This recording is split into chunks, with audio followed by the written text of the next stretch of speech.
നമസ്കാരം, എല്ലാവർക്കും സ്വാഗതം. ഇന്നത്തെ ഡെയിലി അപ്ഡേറ്റ്സിലേക്ക്. ഇന്ന് 2026 ജൂലൈ മാസം 9-ാം തീയതി വ്യാഴാഴ്ച.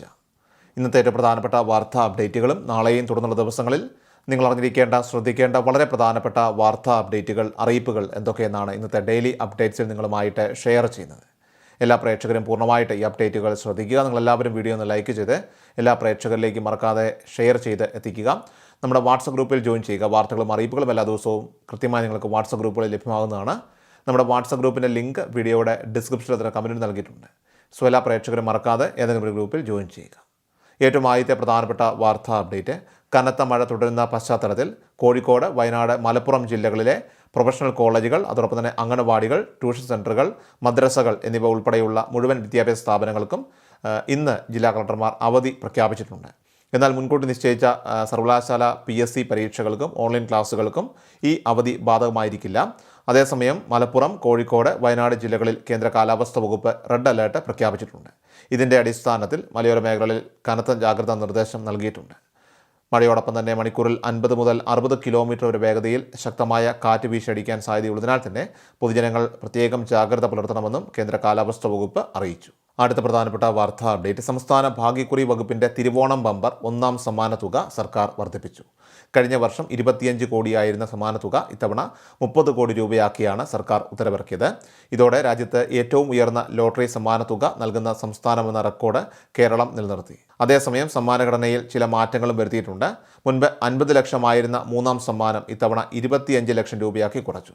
പുതുക്കിയ തിരുവോണം ബമ്പർ ലോട്ടറി ടിക്കറ്റിൻ്റെ ഔദ്യോഗിക പ്രകാശനം ജൂലൈ മാസം 17-ാം തീയതി മുഖ്യമന്ത്രി VD സതീശൻ നിർവഹിക്കുമെന്ന് ഭാഗ്യക്കുറി വകുപ്പ് ഡയറക്ടർ അഞ്ജു KS അറിയിച്ചു. സെപ്റ്റംബർ 26-ന് തിരുവനന്തപുരത്ത് വെച്ചാണ് ഭാഗ്യശാലികളെ കണ്ടെത്താനുള്ള നറുക്കെടുപ്പ് നടക്കുക.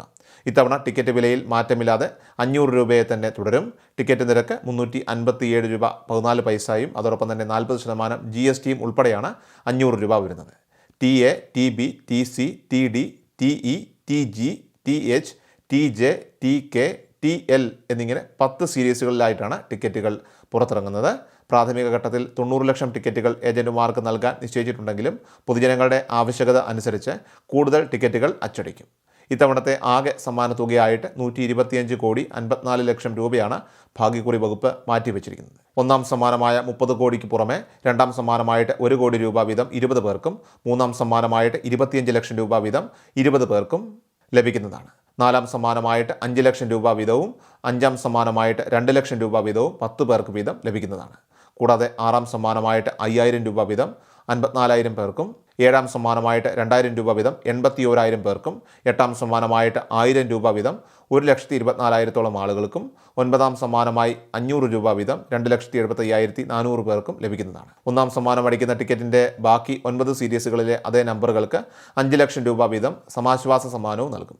ലോട്ടറി ടിക്കറ്റുകളുടെ ഓൺലൈൻ വഴിയുള്ള വിൽപ്പന പൂർണ്ണമായിട്ടും നിയമവിരുദ്ധമാണെന്ന് ഭാഗ്യക്കുറി വകുപ്പ് ഡയറക്ടർ പ്രത്യേകം ഓർമ്മിപ്പിച്ചിട്ടുണ്ട്. സോഷ്യൽ മീഡിയ വഴിയോ ഡിജിറ്റൽ പേയ്മെൻറ്റ് ലിങ്കുകൾ വഴിയോ ആരും വ്യാജ ടിക്കറ്റുകൾ വാങ്ങരുത്. പൊതുജനങ്ങൾ വഞ്ചിക്കപ്പെടാതിരിക്കാനായിട്ട് അംഗീകൃത ലൈസൻസ് ഉള്ള ലോട്ടറി ഏജന്റുമാരിൽ നിന്നും റീറ്റെയിൽ വിൽപ്പനക്കാരിൽ നിന്നുമൊക്കെ തന്നെ നേരിട്ട് അച്ചടിച്ച പേപ്പർ ടിക്കറ്റുകൾ മാത്രമേ വാങ്ങാവൂ എന്നും ഡയറക്ടർ കർശന നിർദ്ദേശം നൽകിയിട്ടുണ്ട്. അടുത്ത പ്രധാനപ്പെട്ട വാർത്താ അപ്ഡേറ്റ്, ഇ-കൊമേഴ്സ് പ്ലാറ്റ്ഫോമായിട്ടുള്ള ഫ്ലിപ്കാർട്ടിൻ്റെ ഗോഡ് സെയിൽ ഓഫറിൻ്റെ മറവിൽ സോഷ്യൽ മീഡിയയിലൂടെ പൊതുജനങ്ങളിൽ നിന്ന് വ്യാപകമായിട്ട് പണം തട്ടുന്നതായിട്ട് പോലീസിൻ്റെ മുന്നറിയിപ്പ്. ഫേസ്ബുക്ക് ഉൾപ്പെടെയുള്ള മാധ്യമങ്ങളിൽ ഔദ്യോഗിക പേജുകളെയൊക്കെ തന്നെ ഓർമ്മിപ്പിക്കുന്ന രീതിയിൽ വ്യാജ അക്കൗണ്ടുകളും പരസ്യങ്ങളും സൃഷ്ടിച്ചാണ് സൈബർ ക്രിമിനലുകളൊക്കെ തന്നെ പ്രവർത്തിക്കുന്നത്. ഫ്ലിപ്കാർട്ട് ഗോഡ് സെയിൽ ലൈവ്, അതോടൊപ്പം തന്നെ ഓഫേഴ്സ് സെയിൽ, FK ഗോഡ്സ് ഓഫേഴ്സ് തുടങ്ങിയ പേരുകളിലുള്ള ഇത്തരം വ്യാജ പേജുകളിലൂടെ വില കൂടിയ മൊബൈൽ ഫോണുകൾ, അതോടൊപ്പം തന്നെ ലാപ്ടോപ്പുകൾ, മറ്റ് ഇലക്ട്രോണിക് ഉപകരണങ്ങൾ എന്നിവ വിശ്വസിക്കാനാകാത്ത വിധം കുറഞ്ഞ വിലയ്ക്ക് ലഭിക്കുമെന്ന പരസ്യങ്ങളൊക്കെ നൽകിയാണ് ഇവർ ഉപഭോക്താക്കളെ ആകർഷിക്കുന്നത്. ഈ പരസ്യങ്ങളിലെ ലിങ്കുകളിൽ ക്ലിക്ക് ചെയ്യുന്നവരെ ഫ്ലിപ്കാർട്ടിൻ്റെ ഔദ്യോഗികമായിട്ടുള്ള വെബ്സൈറ്റിനോട് സമാനതയുള്ള വ്യാജ വെബ്സൈറ്റിലേക്കോ അല്ലെങ്കിൽ സ്വകാര്യ വാട്സപ്പ് നമ്പറിലേക്കോ ആണ് റീഡയറക്റ്റ് ചെയ്യുന്നത്. തുടർന്ന് ലിമിറ്റഡ് സ്റ്റോക്ക്, ഓഫർ അവസാനിക്കാൻ മണിക്കൂറുകൾ മാത്രം എന്നിങ്ങനെയുള്ള അടിയന്തര സന്ദേശങ്ങളിലൂടെ ഭയപ്പെടുത്തി ബുക്കിംഗ് തുക, advance, delivery charge, offer confirmation fees തുടങ്ങിയ പേരുകളിലൊക്കെ തന്നെ ഇവർ പണം തട്ടിയെടുക്കുന്നു. എന്നാൽ പണം കൈമാറിക്കഴിഞ്ഞാൽ ഉൽപ്പന്നങ്ങൾ അയക്കാതിരിക്കുകയോ കൂടുതൽ തുക ആവശ്യപ്പെടുകയോ അല്ലെങ്കിൽ പിന്നീട് ഒട്ടും ബന്ധപ്പെടാൻ സാധിക്കാത്ത സാഹചര്യം സൃഷ്ടിക്കുകയോ ചെയ്യുകയാണ് ഇവരുടെയൊക്കെ തന്നെ രീതി. സോഷ്യൽ മീഡിയയിലൂടെ ലഭിക്കുന്ന ഇത്തരം ആകർഷകമായിട്ടുള്ള ഓഫറുകൾ അത് കൃത്യമായി പരിശോധിക്കാതെ പൊതുജനങ്ങൾ വിശ്വസിക്കരുതെന്നും വിപണി വിലയേക്കാൾ വളരെ കുറഞ്ഞ വിലയിൽ ഉൽപ്പന്നങ്ങൾ വാഗ്ദാനം ചെയ്യുന്നത് പലപ്പോഴും വലിയ ചതിക്കുഴികളിലായിരിക്കുമെന്നും പോലീസ് ഇവിടെ ഓർമ്മിപ്പിക്കുകയാണ്. ഫ്ലിപ്കാർട്ടിൻ്റെ ഔദ്യോഗിക മൊബൈൽ ആപ്പ് അല്ലെങ്കിൽ വെബ്സൈറ്റ് വഴി മാത്രമേ ഏതൊരു ഓഫറിൻ്റെയും ആധികാരികത ഉറപ്പിക്കാവൂ. സോഷ്യൽ മീഡിയ ലിങ്കുകൾ വഴി അപരിചിതരുടെയൊക്കെ തന്നെ ബാങ്ക് അക്കൗണ്ടുകളിലോ UPI ID-കളിലോ പണം നിക്ഷേപിക്കുകയോ വ്യക്തിഗത വിവരങ്ങളൊക്കെ തന്നെ കൈമാറുകയോ ചെയ്യരുത്. കൂടാതെ OTP, അതോടൊപ്പം തന്നെ ബാങ്ക് അക്കൗണ്ട് വിവരങ്ങൾ, ഡെബിറ്റ് അല്ലെങ്കിൽ ക്രെഡിറ്റ് കാർഡ് നമ്പർ, CVV, പിൻ തുടങ്ങിയ രഹസ്യ വിവരങ്ങൾ ഒരു കാരണവശാലും മറ്റാരുമായിട്ട് പങ്കുവയ്ക്കരുത്. ഏതെങ്കിലും രീതിയിൽ ഇത്തരം ഓൺലൈൻ സാമ്പത്തിക തട്ടിപ്പുകൾക്ക് നിങ്ങൾ ഇരയായാൽ ഒട്ടും സമയം കളയാതെ 1930 എന്ന സൈബർ ഹെൽപ്പ് ലൈൻ നമ്പറിലോ www.cybercrime.gov.in എന്ന ദേശീയ സൈബർ ക്രൈം റിപ്പോർട്ടിംഗ് പോർട്ടൽ വഴിയോ ഉടൻ പരാതി രജിസ്റ്റർ ചെയ്യണമെന്ന് പോലീസ് അറിയിച്ചു. അടുത്ത പ്രധാനപ്പെട്ട വാർത്താ അപ്ഡേറ്റ്. സംസ്ഥാനത്തെ സാമൂഹ്യ സുരക്ഷാ ക്ഷേമ പെൻഷൻ സംവിധാനത്തിൽ വലിയ രീതിയിലുള്ള പരിഷ്കാരങ്ങൾ വരുത്താനായിട്ട് സംസ്ഥാന സർക്കാർ ഒരുങ്ങുകയാണ്.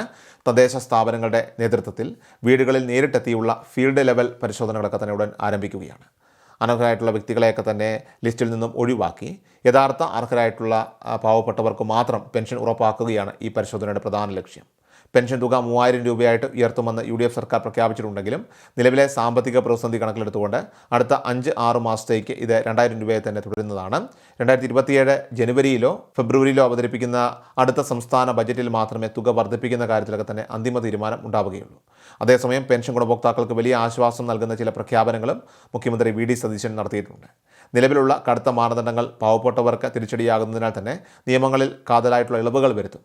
അതായത് വീട്ടിൽ എയർ കണ്ടീഷൻ ഉള്ളതുകൊണ്ടോ അല്ലെങ്കിൽ നല്ല ഫ്ലോറിംഗ് ഉള്ളതുകൊണ്ടോ മക്കൾക്കോ റേഷൻ കാർഡിലെ മറ്റ് അംഗങ്ങൾക്കോ വരുമാനമുള്ളതുകൊണ്ടോ ഇനി ആരുടെയും പെൻഷൻ കട്ട് ചെയ്യില്ല. ഈ പുതിയ നിയമ ഭേദഗതികളൊക്കെ തന്നെ ഔദ്യോഗികമായിട്ട് നിലവിൽ വന്നതിന് ശേഷം മാത്രമേ ഉദ്യോഗസ്ഥർ വീടുകളിൽ പരിശോധനയ്ക്കായിട്ട് എത്തുകയുള്ളൂ. കൂടാതെ വാർഷിക വരുമാന പരിധി നിലവിലുള്ളതുപോലെ 1,00,000 രൂപയെ തുടരുന്നതിനാൽ തന്നെ ഗുണഭോക്താക്കൾ ഇപ്പോൾ പുതിയ വരുമാന സർട്ടിഫിക്കറ്റുകൾ ഒന്നും തന്നെ സമർപ്പിക്കേണ്ടതില്ല. സാധാരണ ജൂൺ മാസം മുതൽ ഓഗസ്റ്റ് മാസം വരെ നടക്കാറുള്ള വാർഷിക മസ്റ്ററിംഗ് തീയതികളും സർക്കാരിൻ്റെ നയപരമായിട്ടുള്ള തീരുമാനത്തിന് ശേഷം മാത്രമേ പ്രഖ്യാപിക്കുകയുള്ളൂ. ഇനി അതുപോലെ തന്നെ ഏവരും കാത്തിരിക്കുന്ന ജൂലൈ മാസത്തിലെ പെൻഷൻ വിതരണം ജൂലൈ 21 സർക്കാരിൻ്റെ കടമെടുപ്പിന് ശേഷം ഉടൻ തന്നെ ആരംഭിക്കുന്നതാണ്. ജൂലൈ 23-24 തീയതികളിൽ തുക ബാങ്ക് അക്കൗണ്ടുകളിലേക്ക് നേരിട്ടെത്തും. ബാങ്ക് അക്കൗണ്ട് ഇല്ലാത്തവർക്ക് ജൂലൈ 26-27 തീയതികളിൽ നേരിട്ട കൈകളിലേക്ക് പെൻഷൻ എത്തി തുടങ്ങുന്നതായിരിക്കും. അടുത്ത മാസം 3 മുതൽ 5 തീയതിക്കുള്ളിൽ തന്നെ എല്ലാ ഗുണഭോക്താക്കളുടെയും കൈകളിലേക്കും ബാങ്ക് അക്കൗണ്ടുകളിലേക്കും തുക പൂർണ്ണമായിട്ടും എത്തിക്കുന്ന രീതിയിലാണ് വിതരണ ക്രമീകരണങ്ങളൊക്കെ തന്നെ പൂർത്തിയാക്കിയിരിക്കുന്നത്. ഇതോടൊപ്പം തന്നെ നിലവിൽ മുടങ്ങിക്കിടക്കുന്ന സ്ത്രീ സുരക്ഷാ പെൻഷന്റെ കാര്യത്തിലും ഉടൻ തന്നെ ഒരു അനുകൂലമായിട്ടുള്ള തീരുമാനം ഉണ്ടാകുമെന്നാണ് പ്രതീക്ഷിക്കുന്നത്. അടുത്ത പ്രധാനപ്പെട്ട വാർത്താ അപ്ഡേറ്റ്. റേഷൻ കാർഡ് APL നിന്ന് BPL-ലേക്ക് മാറ്റാൻ അർഹതയുള്ളവർക്ക് അപേക്ഷിക്കാനുള്ള അവസാന തീയതി ജൂലൈ 17 മുൻഗണനാ കാർഡിന് അർഹതയുണ്ടായിട്ടും ഇതുവരെ അപേക്ഷ സമർപ്പിക്കാത്തവർ എത്രയും വേഗം തന്നെ അടുത്തുള്ള അക്ഷയ കേന്ദ്രങ്ങൾ വഴിയോ കോമൺ സർവീസ് സെൻ്ററുകൾ വഴിയോ അപേക്ഷ സമർപ്പിക്കേണ്ടതാണ്. റേഷൻ കാർഡിൽ ഉൾപ്പെട്ടിട്ടുള്ള ആർക്കെങ്കിലും സർക്കാർ ജോലിയോ സർവീസ് പെൻഷനോ ഉണ്ടാകാൻ പാടില്ല. കുടുംബത്തിൻ്റെ പ്രതിമാസ വരുമാനം അത് 25,000 രൂപയിൽ കൂട്ടരുത്. വിദേശത്ത് ജോലിയുള്ളവർ ഉണ്ടാകരുത് എന്നിവയൊക്കെയാണ് പ്രധാന സർക്കാർ മാനദണ്ഡങ്ങൾ. കൂടാതെ സ്വന്തമായിട്ട് 1 ഏക്കറിലധികം സ്ഥലമോ 1000 സ്ക്വയർ ഫീറ്റിന് മുകളിൽ വിസ്തീർണമുള്ള വീടോ സ്വന്തമായിട്ട് 4 ചക്ര വാഹനമോ ഉള്ളവർ BPL കാർഡിന് അർഹരല്ല. ഈ നിബന്ധനകളെല്ലാം തന്നെ കൃത്യമായി പാലിക്കുന്നവർക്ക് റേഷൻ കാർഡ്, വരുമാന സർട്ടിഫിക്കറ്റ്, അതോടൊപ്പം തന്നെ BPL സർട്ടിഫിക്കറ്റ്, കൂടാതെ പ്രസക്തമായിട്ടുള്ള മെഡിക്കൽ ബോർഡ് സാക്ഷ്യപത്രങ്ങൾ എന്നിവ സഹിതം ജൂലൈ 17 അപേക്ഷ സമർപ്പിക്കേണ്ടതാണ്. ഏറ്റവും അവസാനമായിട്ട് സംസ്ഥാനത്തെ സ്വർണ്ണവില പരിശോധിച്ചാൽ സംസ്ഥാനത്ത് സ്വർണ്ണവിലയിൽ ഇടിവ് തുടരുന്നു. 2026 ജൂലൈ 8 ഇന്നലെ ബുധനാഴ്ചയും സ്വർണ്ണവിലയിൽ ഇടിവ് രേഖപ്പെടുത്തി. 22 കാരറ്റ് സ്വർണ്ണത്തിന് ഗ്രാമിന് 70 രൂപ കുറഞ്ഞ് 13,245 രൂപയും പവന് 560 രൂപ കുറഞ്ഞ് 1,05,960 രൂപയിലുമാണ് വ്യാപാരം പുരോഗമിച്ചത്. സോ ഡെയിലി അപ്ഡേറ്റ്സ് പൂർണ്ണമാവുകയാണ്. എല്ലാവരിലേക്കും നിങ്ങൾ ഈ അപ്ഡേറ്റ്സ് ഇപ്പോൾ തന്നെ ഷെയർ ചെയ്യുക. നമ്മുടെ വാട്സപ്പ് ഗ്രൂപ്പിൽ ജോയിൻ ചെയ്യുക. വാർത്തകളും അറിയിപ്പുകളും എല്ലാ ദിവസവും കൃത്യമായി നിങ്ങൾക്ക് വാട്സപ്പ് ഗ്രൂപ്പിൽ ലഭ്യമാകുന്നതാണ്. നമ്മുടെ വാട്സപ്പ് ഗ്രൂപ്പിൻ്റെ ലിങ്ക് വീഡിയോയുടെ ഡിസ്ക്രിപ്ഷനിൽ കമൻറ്റിൽ നൽകിയിട്ടുണ്ട്. സോ എല്ലാ പ്രേക്ഷകരും മറക്കാതെ ഏതെങ്കിലും ഒരു ഗ്രൂപ്പിൽ ജോയിൻ ചെയ്യുക. വാർത്തകൾ എല്ലാവരിലേക്കും ഷെയർ ചെയ്യുക. വീഡിയോ ഡെയിലി അപ്ഡേറ്റ്സുമായിട്ട് നമുക്ക് നാളെ കാണാം. അതുവരേക്കും നന്ദി, നമസ്കാരം. കൃഷൽ മീഡിയ എല്ലാ ദിവസവും വാർത്തകളും അറിയിപ്പുകളും ഡെയിലി അപ്ഡേറ്റ്സും ലഭിക്കാൻ ഇപ്പോൾ തന്നെ ചാനൽ സബ്സ്ക്രൈബ് ചെയ്യുക, ഫോളോ ചെയ്യുക. നിങ്ങളുടെ ലൈക്കും ഷെയർ നൽകി ഞങ്ങളെ സപ്പോർട്ട് ചെയ്യുക. നിങ്ങളുടെ അഭിപ്രായങ്ങൾ കമന്റ് ബോക്സിൽ രേഖപ്പെടുത്തുക.